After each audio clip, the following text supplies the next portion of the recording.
Passons à la question suivante. Allez-y. Bonjour, je m'appelle Jenny. Je suis en 2e année et j'ai une question à vous poser à tous les trois. Pouvez-vous nous dire en une phrase ou moins pourquoi... Vous comprenez ce que je veux dire. Vous pouvez nous dire pourquoi les États-Unis sont le plus grand pays du monde? L'égalité des chances et la diversité. Lewis? La liberté et la liberté. Alors faisons en sorte que ça dure. Will? Les New York Jets. Non. Je veux une réponse sérieuse cette fois. Qu'est-ce qui fait des États-Unis le plus grand pays du monde? Eh bien, ils viennent de le dire, l'égalité des chances, la diversité, la liberté et la liberté.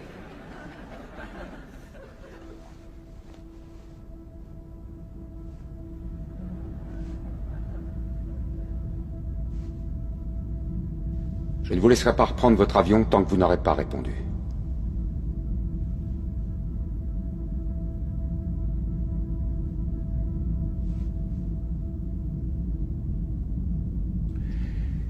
Bien, notre Constitution est un vrai chef-d'œuvre. James Madison était un génie. La Déclaration d'indépendance est selon moi l'œuvre la plus importante de notre histoire. Vous n'avez pas l'air satisfait. La première est une liste de lois et la deuxième une déclaration de guerre. Je veux entendre une réponse plus personnelle. Pensez aux gens qui vous écoutent. Pourquoi les États-Unis Les États-Unis ne sont sont-ils pas le plus grand pays du monde, monsieur. Là voilà ma réponse. Vous êtes en train de... Oui. Parlons de vos Bon, différentes... d'accord. Sharon, l'aide à la culture est une cause perdue. C'est qu'1 centime en moins sur notre fiche de paye. Il peut attaquer là-dessus dès qu'il en a envie. Ça coûte pas de l'argent, ça coûte des voix. Ça coûte du temps d'antenne et des paragraphes en une. Tu sais pourquoi les gens n'aiment pas la gauche? Vous êtes des perdants. Si vous êtes si malin, comment ça se fait que vous perdez comme des cons à toutes les élections? Et puis toi, comment tu fais pour garder ton sérieux en disant à des étudiants que notre pays est tellement exceptionnel et merveilleux que nous sommes le seul peuple dans le monde à connaître la liberté? Le Canada est un pays libre, le Japon est un pays libre.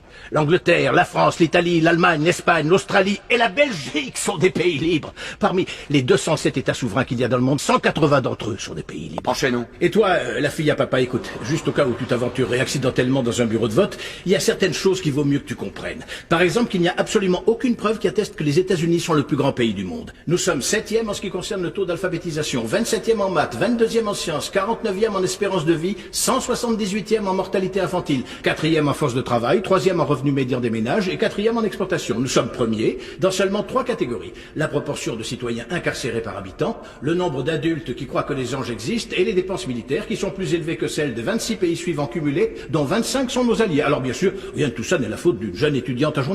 Mais ça montre malgré tout de manière flagrante que tu fais partie de la pire génération qui a jamais vu le jour dans toute l'histoire de ce pays. Si tu me demandes ce qui fait des États-Unis le plus grand pays du monde, la question est tellement conne que je n'ai aucune réponse. Yosemite.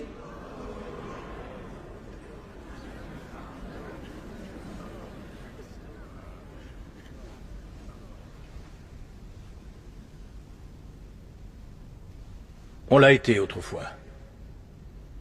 On luttait pour des causes justes. On a voté des lois pour défendre nos valeurs. On en a abrogé d'autres contraires à ces mêmes valeurs. On menait des guerres contre la pauvreté, pas contre les pauvres.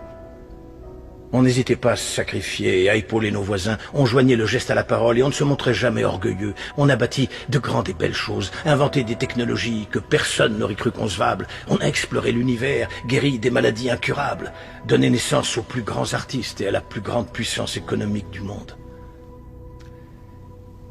Notre ambition nous donnait des ailes. On agissait en homme et on cultivait notre intelligence. On ne rabaissait pas celle des autres de peur de nous sentir inférieurs.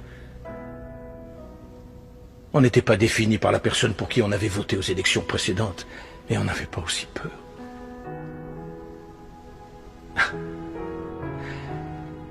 On était capable d'être et de faire toutes ces choses parce qu'on était informés. Par de grands hommes, des hommes respectés. La première étape dans la résolution d'un problème est de reconnaître qu'il y en a un. Qu'on le veuille ou non, les États-Unis ne sont plus le plus grand pays du monde.